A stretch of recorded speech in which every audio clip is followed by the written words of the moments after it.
Rockstar employees working 100-hour weeks? Hey all, how's it going? So, if you've been following my channel, then you'll know I'm very much looking forward to Red Dead 2, as evidenced by the number of videos I've made about the game recently. We're now less than 2 weeks away from the game's release, and Rockstar has really begun pushing the game into the public eye. However, in doing so, a bit of controversy has arisen when it was revealed that some employees at Rockstar have apparently been working 100-hour weeks in the run-up to the game's release. The news was revealed when Rockstar co-founder Dan Houser discussed the making of Redemption 2 in an interview with New York Magazine. The interview began with Houser explaining how vast the game's script was, stating that the game features 500,000 lines of dialogue and that the script, if stacked, would be 8 feet high. Houser then stated, "We were working 100-hour weeks earlier this year," a line which has caused somewhat of a stir among gamers and those who work in the industry. Many have criticised Houser for the comment, which came off as somewhat boastful when it's really not something to be proud of. Consider that there are 168 hours in a week. That means that an employee working 100 hours a week only has 13.6 hours to spend away from work, and that's assuming they're only working 5 days a week, though I wouldn't at all be surprised if they also came in on weekends.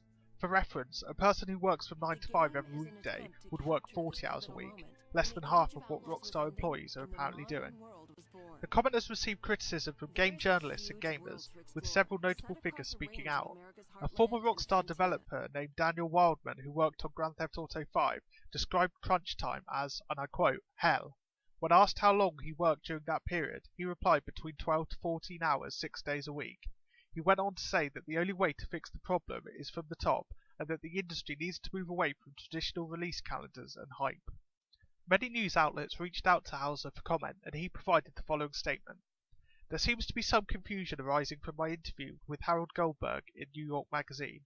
After working on the game for 7 years, the senior writing team, which consists of 4 people, Mike Unsworth, Rupert Humphreys, Laszlo and myself, had, as we always do, 3 weeks of intense work where we wrapped everything up.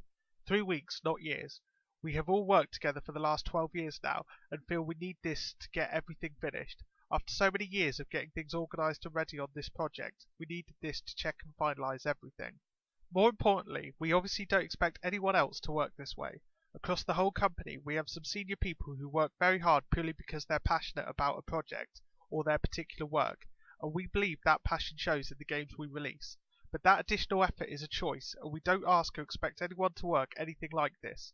Lots of other senior people work in an entirely different way and are just as productive. I'm just not one of them. No one, senior or junior, is ever forced to work hard. I believe we go to great lengths to run a business that cares about its people and to make the company a great place for them to work." Houser's statement is certainly reassuring, but the fact is that this is not the first time Rockstar has been accused of overworking its employees. In 2010, in the run-up to the release of the original Red Dead, Gamer Sutra published a post written by an author who went by the pseudonym Rockstar Spouse. The post discussed unethical working practices in place at Rockstar San Diego during the game's development, including 12-hour workdays and 6 days a week, with lower than industry average salary increase. Other former Rockstar San Diego employees described the project as an organic disaster of the most epic proportions. Rockstar responded in a statement claiming, "This is a case of people taking the opinions of a few anonymous posters on a message board as fact." Look, I totally get that as a big game's release date looms, things are going to get hectic, but I don't think it's excusable for employees to be pressured into working those kinds of hours. I'm sure some developers would voluntarily do those kinds of hours, but these people do have friends and families and personal lives that need their time.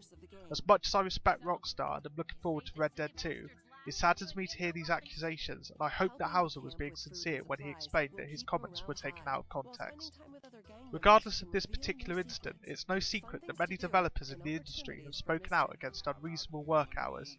Given how young the gaming industry is compared to other industries, these sort of issues are still being ironed out, and I hope that in the near future we reach a healthy balance where great games can be created without overworking their creators.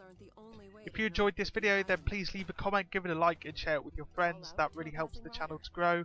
If you're new, then feel free to subscribe. I put out at least 2 videos a week and cover everything from video games to films to books, not just Red Dead. I've just been making a lot of videos about that recently because it's big, it's coming up and I'm looking forward to it, but there will be other videos soon.